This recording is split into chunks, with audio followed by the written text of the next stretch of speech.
From KVUE News in Austin, you're watching Texas This Week with Ashley Goodo. Good Sunday morning.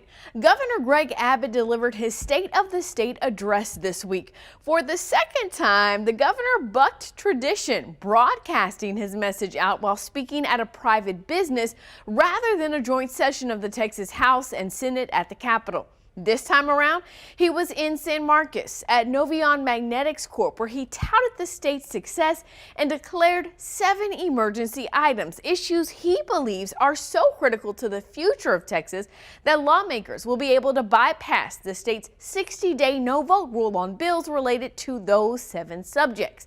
This morning, we're looking at what those 7 items are. The state of our state has never been more exceptional. In his address to Texans, Governor Greg Abbott highlighted positive things happening across the Lone Star State, but pointed out 7 areas that need improvement. So much so that he wants lawmakers to start tackling the items now, starting with your property taxes. As I travel across our great state, one thing I hear loud and clear: property taxes are suffocating Texans. We must fix that this session.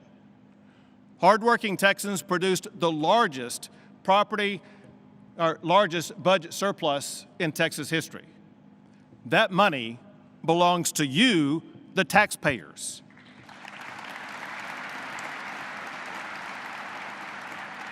We should return it to you with the largest property tax cut in the history of the state of Texas.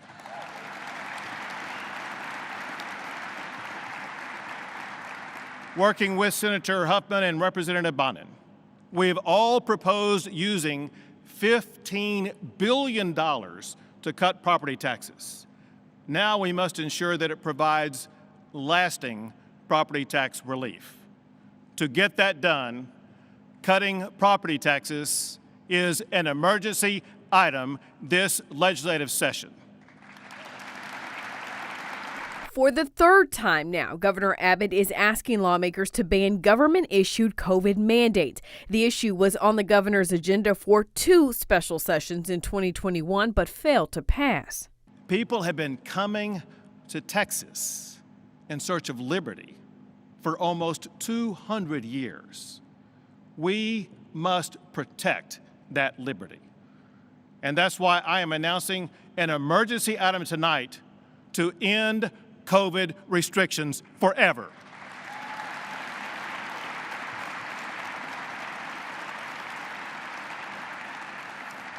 We must prohibit any government from imposing COVID mask mandates, COVID vaccine mandates, and from closing any business or school because of COVID. These actions will help Texas close the door on COVID restrictions.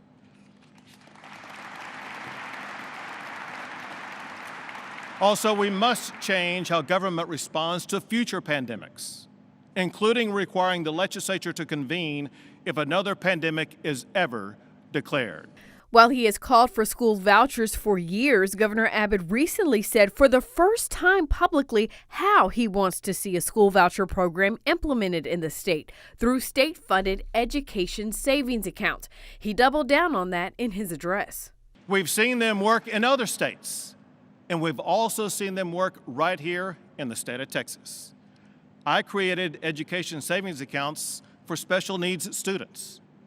It worked so well, a bipartisan supermajority passed it into law and are now seeking to increase funding for it.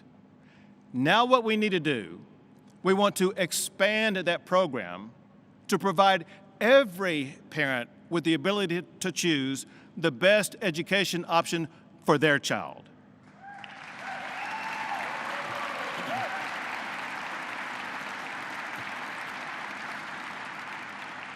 To be perfectly clear, under this school choice program, all public schools will be fully funded for every student.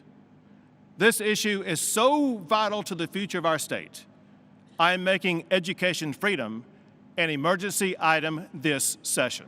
And 9 months after the deadliest school shooting in Texas history, the third deadliest in U.S. history, Governor Greg Abbott declared school safety an emergency.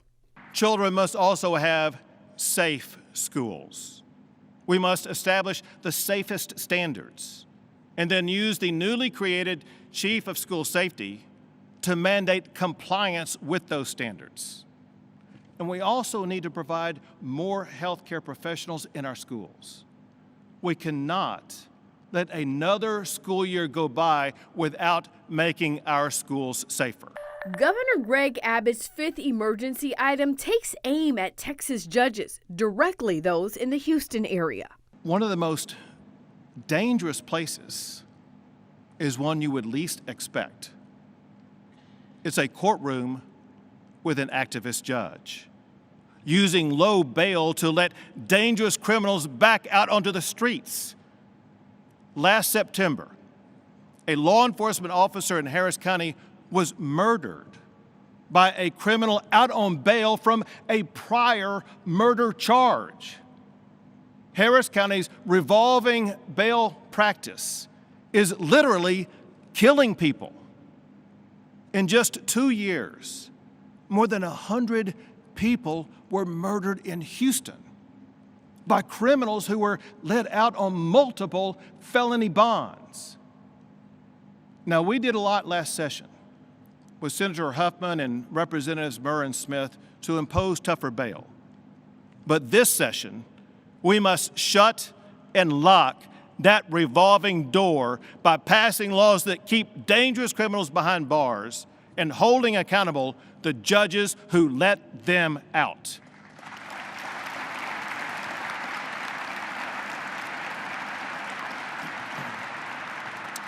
To get that done, I'm making ending revolving door bail an emergency item this session. Border security is one of the governor's top priorities. The state has spent billions of dollars on efforts to address unlawful immigration, sent thousands of migrants to other states, and is in the process of building its own border wall. So it comes as no surprise that border security is one of Governor Abbott's emergency items.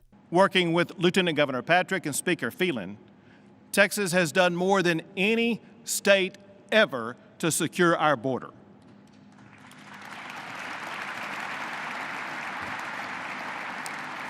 We deployed the National Guard to turn back illegal immigrants. The Texas Department of Public Safety has arrested more than 24,000 criminals, and they have seized enough fentanyl to kill every man, woman, and child in the entire United States of America.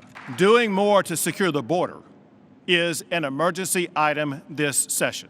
Governor Abbott's final emergency item, he says, is directly related to the border. It's one that hits home for not only many Texans, but many Americans, an issue invoking emotion in the governor. Our porous border has a tragic side effect. Fentanyl poisoning has now become the leading cause of death of Americans between 18 and 45. This travesty must end. I met with Texas families who have been ripped apart by fentanyl. And with us here tonight is Veronica Caprisi from San Antonio. Last year, she told me about her daughter, Danica, a bright young woman lost in her prime because she took a pill not knowing it was laced with fentanyl. The story of Danica and too many others inspired us to start the One Pill Kills awareness campaign. Mexican drug cartels make fentanyl look like legitimate medicine, even candy. But that one pill can kill.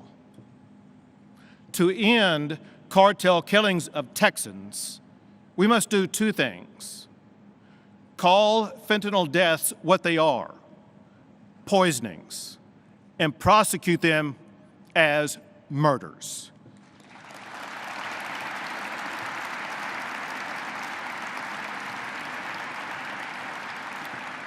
We must also increase the supply of life-saving Narcan so that we can save more Texans who are ambushed by fentanyl.